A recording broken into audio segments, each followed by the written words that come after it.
Welcome to the fifth and last book of Level 2. I read it for the Bragging Rights collection. The Count of Monte Cristo. Fun retelling of the classic novel by Alexandre Dumas. Betrayal, escape, and revenge on a grand scale. Part 1. Meet Edmond Dantès.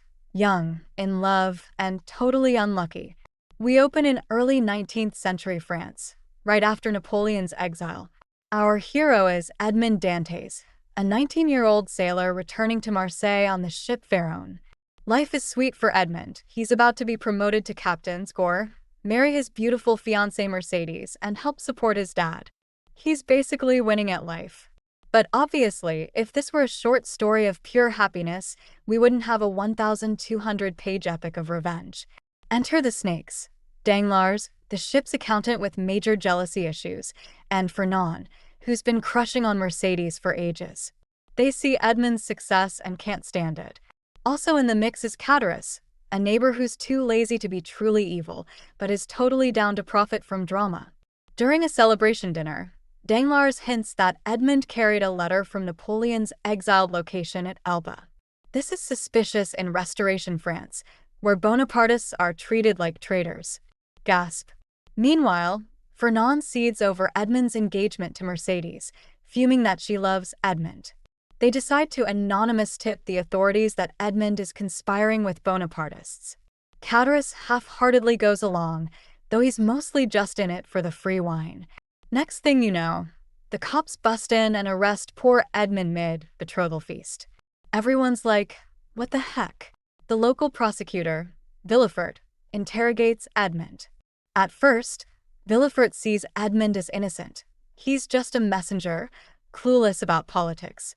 But then Edmond reveals the letter was addressed to Noirtier, who is actually Villefort's father and a hardcore Bonapartist. Ding ding ding, family scandal potential. Villefort, determined to protect his own reputation, burns the letter and frames Edmond to bury the evidence. He's like, so sorry, buddy. Gotta sacrifice you to save my career. Edmond is confused, still naive enough to believe truth prevails. Joke's on him, within hours, he's thrown into the infamous island prison Château d'If, a fortress in the sea. No trial, no fair hearing, just indefinite solitary. Meanwhile, his father is left helpless, and Mercedes is devastated. Fernand slithers in to comfort her, Danglars shrugs and climbs corporate ranks. Villefort goes about his political ambitions. Thus ends Edmond's short-lived golden life. He's now rotting in a tiny stone cell, labeled as a dangerous conspirator. Everyone who set him up? Free as a bird. The stage is set for an epic grudge. Because if you're locked up for a crime you didn't commit, you might just come out seeking the biggest revenge spree in literary history. Part 2. Life in Château d'If and meeting the Abbot Faria.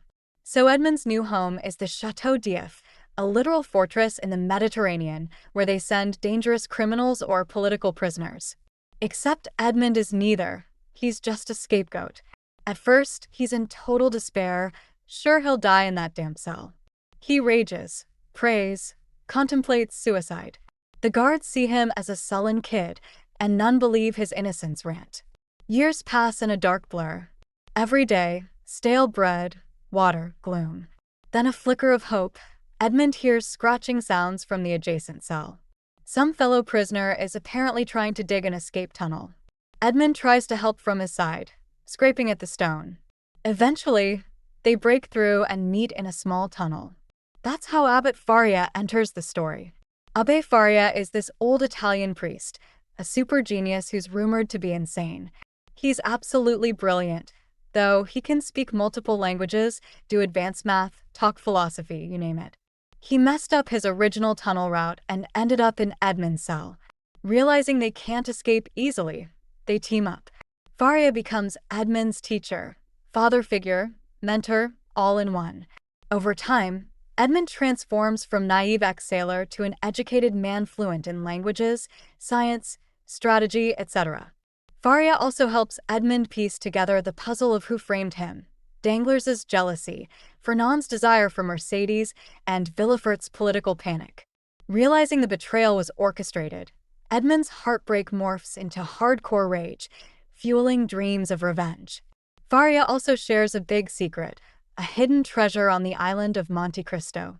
Faria used to serve the wealthy Spada family and knows about this monstrous fortune stashed away. He says, "When we break out, I'll show you how to get it. We can split it." Edmond's mind is blown.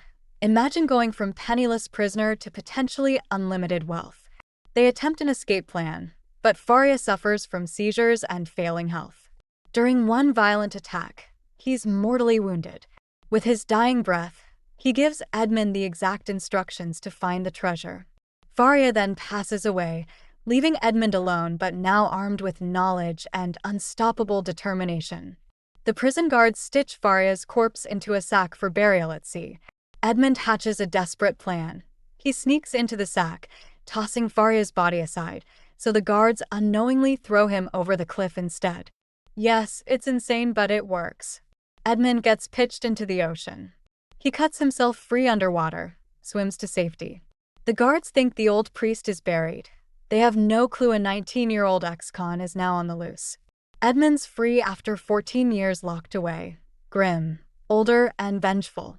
Next step, find that treasure, rebrand himself, unleash epic payback on the scumbags who ruined his life. Part 3. Finding the treasure and becoming the Count of Monte Cristo. After his dramatic sea escape, Edmond drifts to a smuggler's ship. He pretends to be a shipwrecked sailor. The captain hires him, not knowing about his prison break. Edmond is cunning but still fixated on the treasure Faria told him about, a stash on the remote island of Monte Cristo. He schemes a way to land on Monte Cristo. The smugglers plan a run near that area, so Edmond volunteers for a side hunting trip. Once on the island, he sneaks off alone. Following Faria's directions, he locates a hidden grotto or underground chamber. Sure enough, he finds an insane hoard of gold coins, jewels, bars of precious metal. We're talking multi-million-dollar fortune by 19th century standards. Mind blown, Edmond realizes he's set for life, able to finance any plan. He thanks the memory of Faria, the real MVP. Next, Edmond systematically organizes this wealth. He stashes portions in secret spots, invests under pseudonyms, and prepares multiple disguises. Over the next few years, he travels the globe, acquiring knowledge of international finance, luxury, aristocratic mannerisms. By the time he resurfaces in society, he's not Edmond Dantès the ex-sailor. He's the Count of Monte Cristo, a mysterious, fabulously rich nobleman with exotic servants, lavish carriages, and connections everywhere. Meanwhile, he also creates various other aliases, like Sinbad the Sailor or Abbé Busoni, so he can appear in different places with different backstories. He's basically a one-man infiltration squad. All of this is building up to the ultimate revenge mission. Track down each betrayer, Fernand, Danglars, Villefort, and also handle Caterus, and make them pay big time. But first, Edmond checks on old friends. He visits Marseille in disguise, sees what happened to his father, died in poverty, learns that Mercedes married Fernand, and has a son named Albert. That's a punch to the gut. He also sees that Danglars is now a wealthy banker, Villefort is a powerful prosecutor, and Fernand is a count-turned-war hero. They're all living their best lives, ignorant of the storm heading their way. Edmond recruits loyal servants, like Bertuccio, who have grudges against these men or have witnessed shady deeds. He sets up base in Paris, unveiling himself as the charismatic Count of Monte Cristo, immediately fascinating the city's elite. Everyone's like, who is this super-rich newcomer with endless credit at every bank? Among them, Danglars welcomes him, Count smells money, Villefort crosses paths with him, and Fernand sees him as a potential ally, not knowing it's actually Edmond. Meanwhile, Mercedes senses something oddly familiar about him.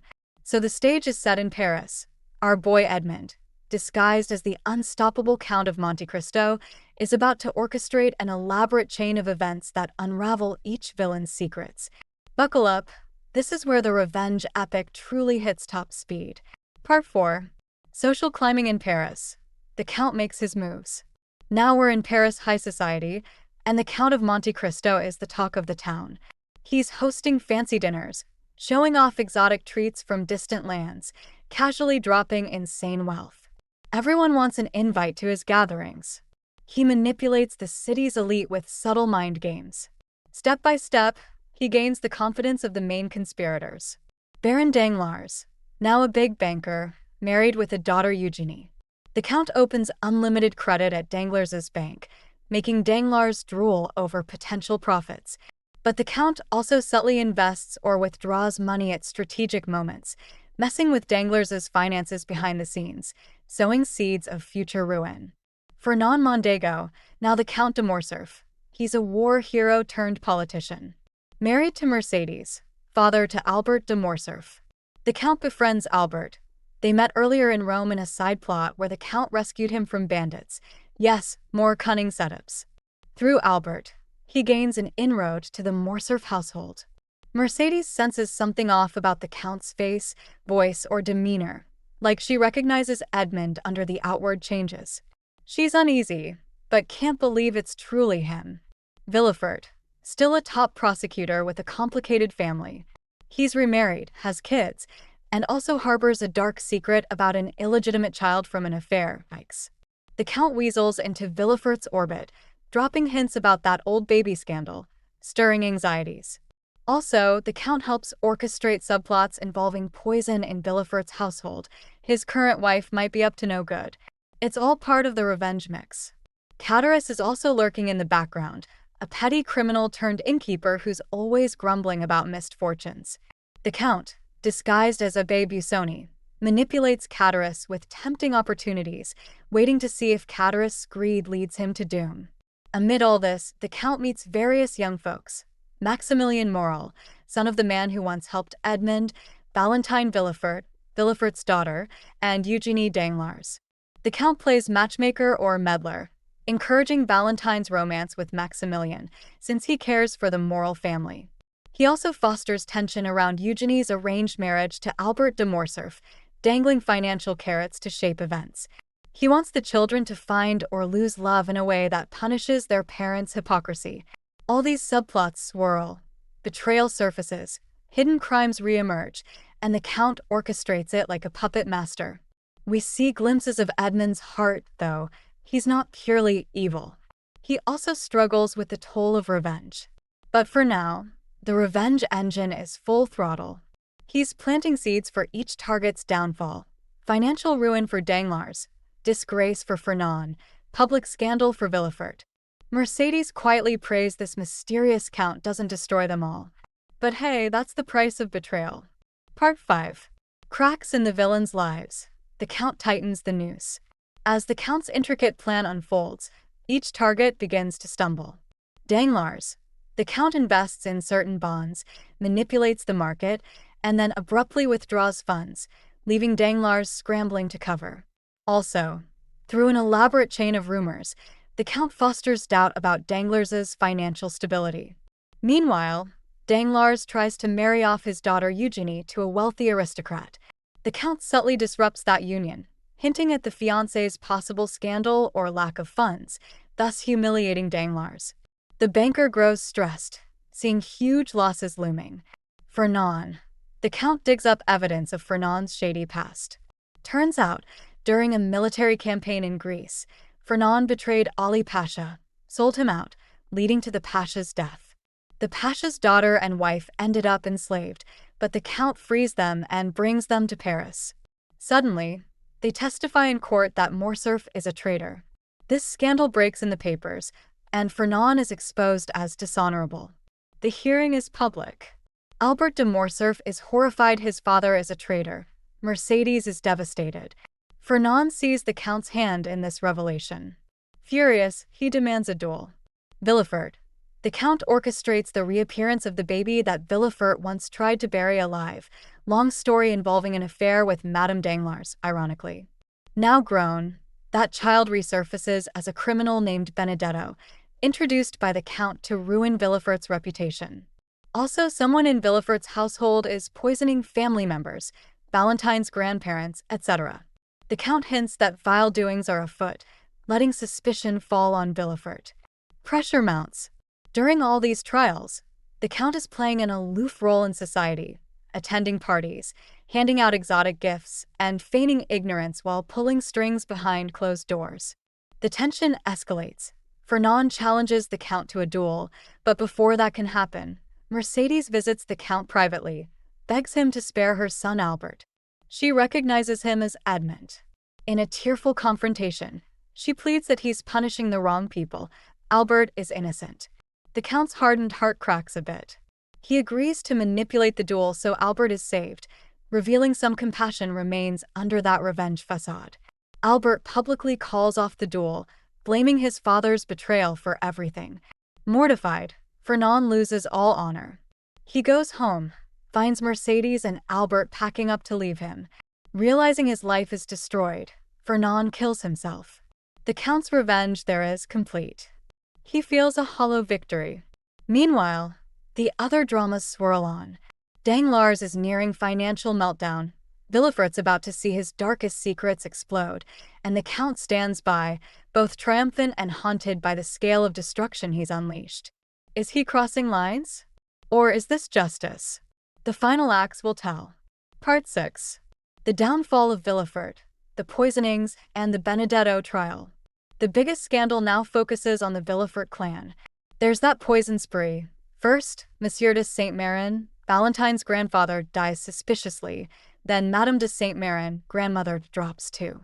All signs point to some Black Widow scenario. Valentine, innocent, looks like a suspect. The Count, who actually admires Valentine's purity, steps in secretly, giving her sleeping potions to appear dead at crucial moments, basically trying to protect her from the real poisoner. Turns out the culprit is Madame de Villefort, Villefort's second wife, who wants to secure inheritance for her own son by eliminating other heirs. She attempts to poison Valentine, but the Count saves the girl, advising her to fake her death and then whisk her away to his house. So the city thinks Valentine is dead, which is tragic news to Maximilian Morel, who loves her. But it's all part of the Count's plan to eventually reward Morel for his father's kindness. Then comes the big courtroom drama. Benedetto, the grown secret baby of Villefort and Madame Danglars, is on trial for murder or fraud, something shady. The Count ensures the trial is highly publicized. During the hearing, Benedetto exposes his parentage. He's the bastard child Villefort tried to bury alive. The crowd gasps, the press goes wild. Villefort stands there, publicly disgraced, his entire moral facade shattered. After the trial, Villefort rushes home in a frenzy, only to find his wife has taken poison herself, plus killed their little son. It's super dark. She saw no escape from scandal. Villefort is left in total despair, basically losing his mind. The Count arrives, sees the carnage, and Villefort rages at him. "You turned me into this." The Count coldly reminds him that he's just reaping what he sowed. But behind that facade, the Count is unsettled. He's witnessing extreme tragedy that his revenge triggered. He starts questioning if he's gone too far. So with that, Villefort is broken mentally, one step from a lunatic asylum. The Count's vengeance is complete for him, too. Now only Danglars remains. Meanwhile, the heartbreak is real. Morel thinks Valentine is dead, falling into despair. The Count sees Morel's anguish and remembers how Morel's father once saved him from total ruin. This triggers the Count's compassion big time.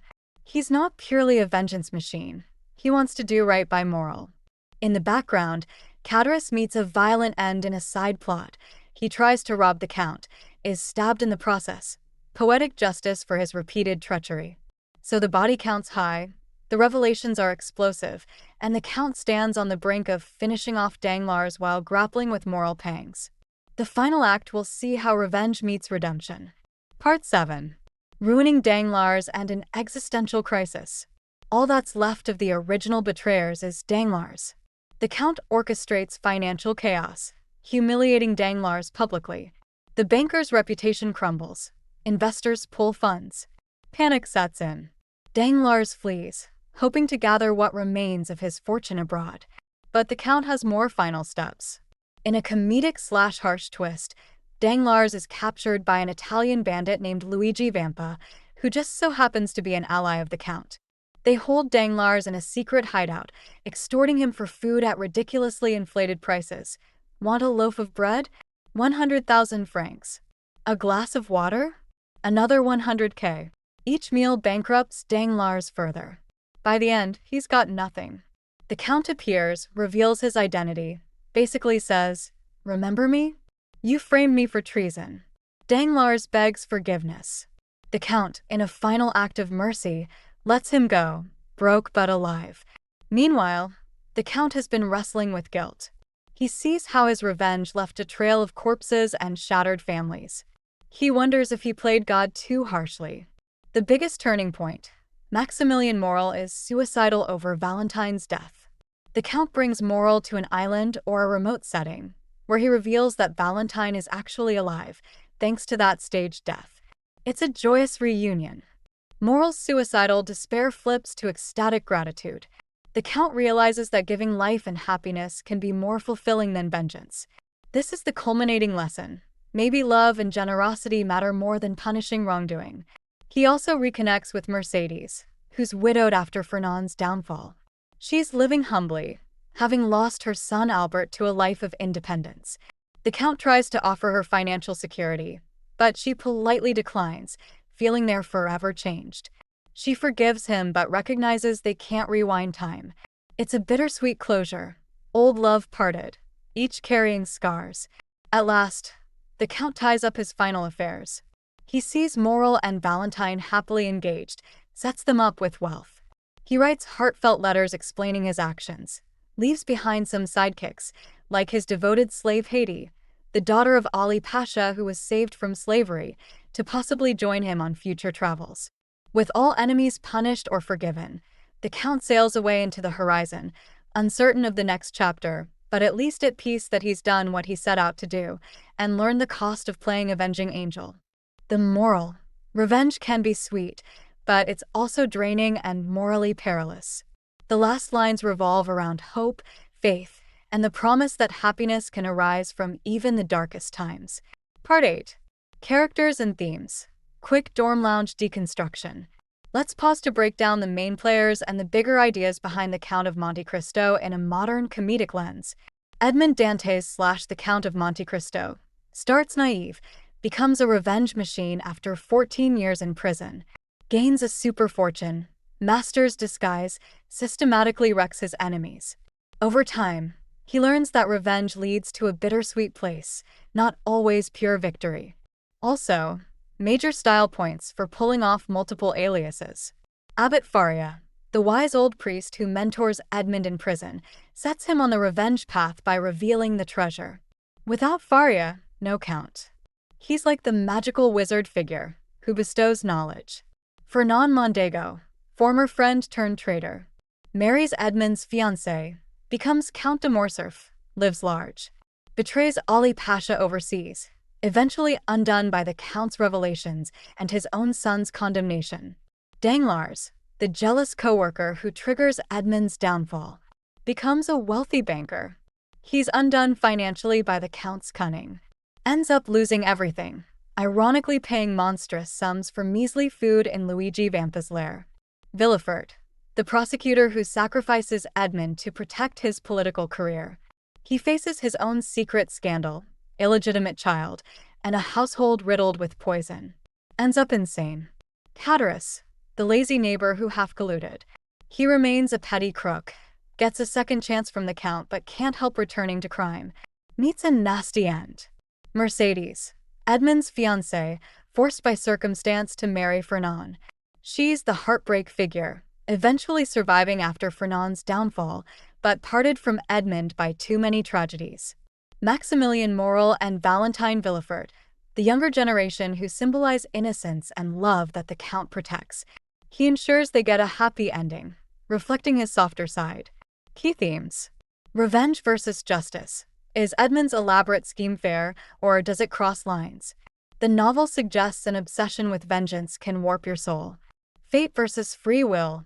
The godlike role Edmond tries to play, punishing or rewarding people. He eventually realizes mortal humans shouldn't be judge, jury, executioner. Identity. Edmond basically kills his old self, reborns as the Count, then juggles aliases. But does revenge let him truly be free, or trap him in bitterness? Loyalty and betrayal. Everyone who backstabbed him thrives until the Count returns. Those who remain loyal, like Moral's father, get rewarded. Betrayers get undone. Wealth and power. The Monte Cristo fortune gives Edmond power to shape destinies. But money alone doesn't heal emotional wounds. Through a modern comedic lens, we see it as the ultimate glow-up revenge. Edmond goes from broke prisoner to super-rich vigilante, serving poetic justice with dramatic flair. But Dumas also shows the emotional fallout. Edmond almost loses his humanity in the process. Part 9. The Grand Finale. Why the Count of Monte Cristo still rocks. The Count of Monte Cristo remains a beloved classic for a reason. It's got betrayal, prison breaks, secret treasures, epic revenge, and moral lessons. Basically the blueprint for countless modern thrillers. Let's wrap with some final takeaways in our chill, dorm lounge style. Ultimate revenge fantasy, everyone's had that "I'll show them" moment. Edmond actually does it on a massive scale. It's cathartic to watch him methodically take down each foe. But it's also cautionary. Messing with people's lives can lead to tragedy. Character development. Edmond transforms from innocent fiancé to a brooding avenger, then to a wiser person who finds compassion.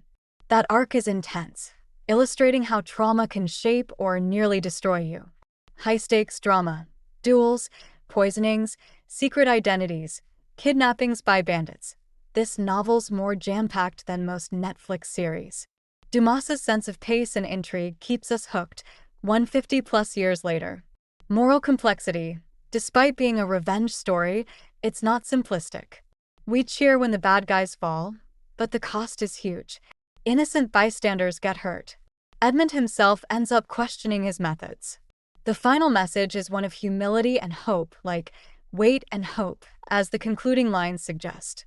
Timelessness, betrayal, ambition, greed, and the thirst for justice are universal. The details, swords, carriages, etc., are old school, but the emotional beats are relatable. Plus, who doesn't love a hidden treasure trope? If you want a short comedic summary, The Count of Monte Cristo is about a nice sailor who gets thrown in prison by jealous frenemies, then escapes with a fortune and returns as a suave, mysterious billionaire bent on destroying them. He pulls it off, but it almost destroys him too. In the end, he learns that love and mercy might be more satisfying than top-tier revenge. That's the gist. And it's definitely worth a read if you like your 19th century lit with a side of elaborate vengeance and secret identities. Fun. You navigated the twists and turns of the Count of Monte Cristo like a mastermind of revenge. Dumas would applaud your storytelling savvy. Next up is the first book of Level 3. We're hitting the river with the adventures of Huckleberry Finn. Huck and Jim's journey is full of daring escapes, hilarious antics, and heartwarming moments. Time to set sail. Also, don't forget to smash that subscribe button and ring the bell to stay in the loop for all our epic content. And guess what? A new fun retelling audiobook drops every single weekday.